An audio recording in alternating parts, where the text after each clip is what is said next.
लड़की के माता पिता की मृत्यु। एक गांव में एक साहूकार अपने परिवार के साथ रहता था। परिवार में उसकी पत्नी, एक बेटी और एक बेटा था। शानदार बंगला, नौकर चाकर, गाड़ियां और सब शानो शौकत था उसके पास। गरीब लोगों को बहुत ज़्यादा सूद यानी कि ब्याज पर कर्जा देना उसका धंधा था। अक्सर लोग तंगी के दिनों में या किसी त्योहार या शादी के मौके पर उस साहूकार से कर्जा ले लेते थे।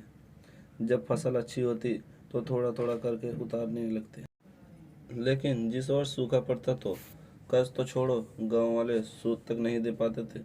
इसी का फायदा उठाकर वो साहूकार उनकी जमीनों पर कब्जा कर लेता, कब्जा कर उन्हें बेच देता और खूब पैसे कमाता।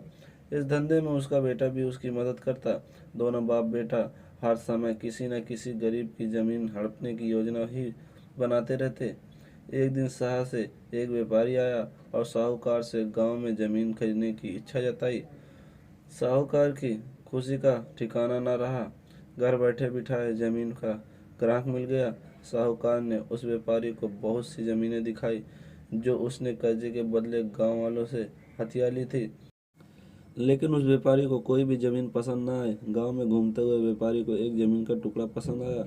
उसने साहूकार से उस जमीन के बारे में पूछा तो साहूकार सोच में डूब गया।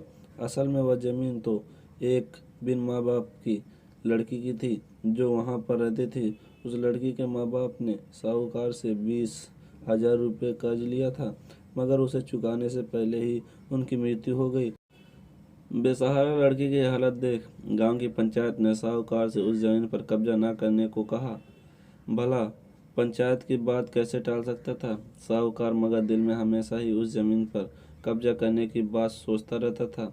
आज व्यापारी की इच्छा सुनकर उसका लालच बाहर आ गया था और उसने जमीन पर कब्जे का मन बना लिया।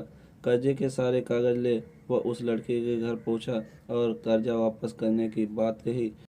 जब लड़की ने अपनी दुर्दशा बताते हुए और समय मांगा तो साहूकार ने कब्जा करने की धमकी दी। कब्जे की धमकी सुन वह लड़की पंचायत के मुखिया के पास गई और उसकी जमीन को बचाने की दुहाई लगाई। सारे गांव में यह बात आग की तरह फैल गई कि साहूकार उस बेसहारा लड़की की जमीन पर कब्जा करने वाला है। यह बात उड़ते उड़ते साहूकार की बेटी के कान में पड़ी। अपने पिता के लालच की बात सुन उसके मन में बहुत दुख हुआ। उसने अपने पिता से इस बारे में बात करने की कोशिश की, लेकिन साहूकार को तो सिर्फ बहुत बड़ा मुनाफा दिख रहा था। उसे बेसहारा लड़की की दुर्दशा और अपनी बेटी के निवेदन का कोई असर न हुआ और उसने कब्जे का ऐलान कर दिया। साहूकार की बेटी ने भी जिद पकड़ ली थी कि उस लड़की की जमीन पर कब्जा न होने देगी, पर अपनी एक न चलती देख उसके दिमाग में एक योजना सूझी। अगले दिन सुबह सुबह बेसहारा लड़की और उसके साथ दो लोग साहूकार के घर पहुंचे और कर्जे की 5,000 की किस्त दे दी। साथ में यह भी कहा कि 3-4 महीने में कर्ज के बाकी रुपए भी उन्हें मिल जाएंगे।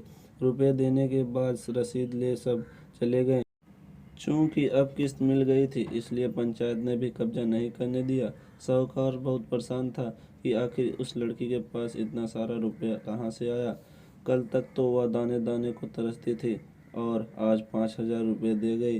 कुछ भी ना समझ में आने पर उसने गांव वालों से भी पूछताछ की, लेकिन कोई भी रुपये के बारे में नहीं जानता था। कुछ दिनों बाद वह लड़की फिर दो गांव वालों के साथ आई और कर्ज की बाकी रकम चुकाकर रसीद और कर्ज के सारे कागज ले ली। साहूकार परेशान हो गया कि आखिर इस लड़की के पास इतना धन आया कहाँ से। इस तरह कुछ दिन और बीत गए।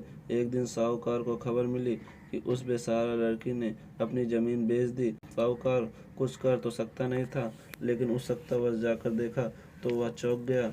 जमीन पर एक बोर्ड लगा था। उस बोर्ड पर जमीन के मालिक का नाम देखकर साहूकार के मानो सांसें रुक गई हो।